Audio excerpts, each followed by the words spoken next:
So what I'm driving right now is the 2020 Hyundai Verna. Not an all-new car, but a facelift given to the model that was launched in 2017, the one that also won the ICOTY award in that year. For the past couple of generations, the Verna has always been like a scaled-down Hyundai Elantra. And while the new one draws quite a bit from it, thankfully it doesn't have those triangular headlamps that debuted on the Elantra's facelift. The face is still identifiable as a Verna, but the detailing is more complex now.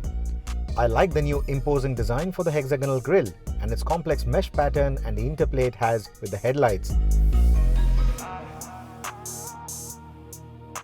Compared to the Verna 1.0 Turbo, which gets that nice glossy black grille, this one has a little more bling to it, a little more chrome treatment to it, but I think it looks quite premium and quite modern compared to the outgoing car. What also contributes to that premium and modern feel is the headlamp design. You get a new 3-pot arrangement, all LED headlamps. The thread, the spread, the throw, all of that is much better than the outgoing units, but it needs a little getting used to because it's projecting 3 separate beams and it's visible on the road. So on either side you get 3 separate beams and that needs a little getting used to. You also get cornering lamps on the top spec trims, but whether or not they work for you depends on where you're seated, how high you're seated, because the high-rise dashboard, the thick A-pillars, they still sort of compromise the amount of visibility that the cornering lamps are offering. So whether or not it works for you depends on your frame and where you're seated in the driver's seat. The sculpting around the fog lamps looks quite nice and has the feels of a sporty Asian car. The tail isn't as complex though. Unlike the Verna 1.0, which gets the sporty honeycomb pattern on the rear bumpers, this one looks more sober but has the Ford diffuser element and some chrome garnish to make the tail look more appealing than before. The detailing of the tail lights mimics the headlamps but doesn't look as distinctive over the outgoing car. So the front obviously is the best angle to view the new Verna from. Unfortunately, they are not making it in the Elantra blue. I really hope that they would, but they are not. So if I had to pick one, I would go with the red.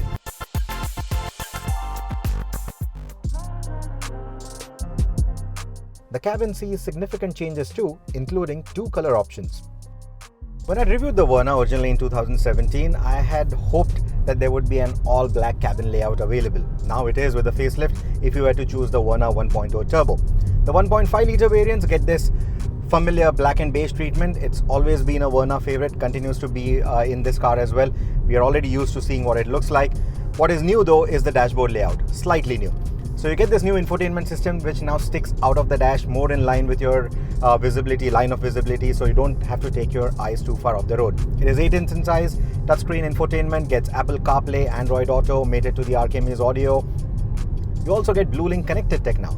Now if you remember, the previous Verna had a module installed in the engine bay, only on the top end trims of course, and you also had the phone app. So you had stuff like geofencing, service alerts, tracking your car in a parking lot and all of that. So all of that continues with the new one as well. But because this BlueLink is now a part of the infotainment system, because it gets its own SIM card, own internet connectivity, you also get additional features like pre-cooling the cabin. The manual transmissions don't allow that, but with the automatic, you can start the car remotely, you can have it pre-cool the cabin, so by the time you arrive to the car you get a nice and cool cabin. You also get the SOS and emergency services which are accessible through hotkeys directly on the inside rear view mirror. Again, a very easy system, a very nice system to have and a good part of the safety kit for this car.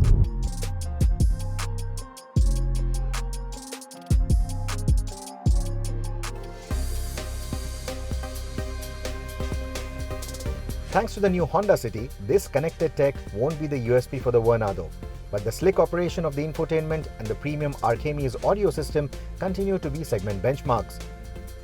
The lower-end variants get a similar 8-inch system, but without sat-nav or connected features. Now there's a new 1.5-litre petrol engine under the hood which replaces the 1.6. It is marginally lower in power and torque, and a shade slower in the outright acceleration. But it still feels rev happy, it still feels punchy, it still feels eager to deliver that punch. And the happy zone for this engine is between 2500 to 5000 RPM.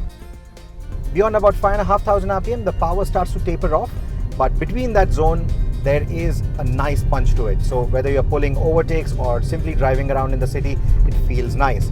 And though it is rev happy, it can operate in a nice laid-back manner when you're measured with the throttle. So it doesn't have that constant racy feel to it, which again is a very good thing. Interestingly, with a 6-speed manual transmission, its outright acceleration is actually quicker than that of the turbo variant, the Turbo 1.0. And because it's a 4-cylinder configuration, it also sounds good while doing that.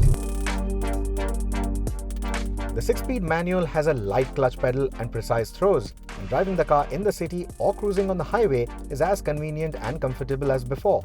The engine also feels noticeably more refined and has better fuel economy figures to boast of. Its BS6 tune also ensures cleaner emissions. Now, with the 2017 model, we were quite impressed with the suspension behavior, the supple ride quality, the steering feedback that it got thanks to the new Elantra platform. All of that continues to still do good for the Verna even in the face of the improved competition. But I really wished that it got the 4-disc brake setup that you now have with the Verna 1.0 Turbo. That really gave that car nice sharp braking manners, and that's something that even the 1.5 variants could do with. In fact, the Verna is still one of the most premium offerings in the space, and that is complemented by its finely tuned mechanicals, a really good looking cabin, and the new set of features that this update brings along. Whether you're looking for a premium urban runabout or an enthusiast driving tool, the Verna will continue to appeal to both set of buyers.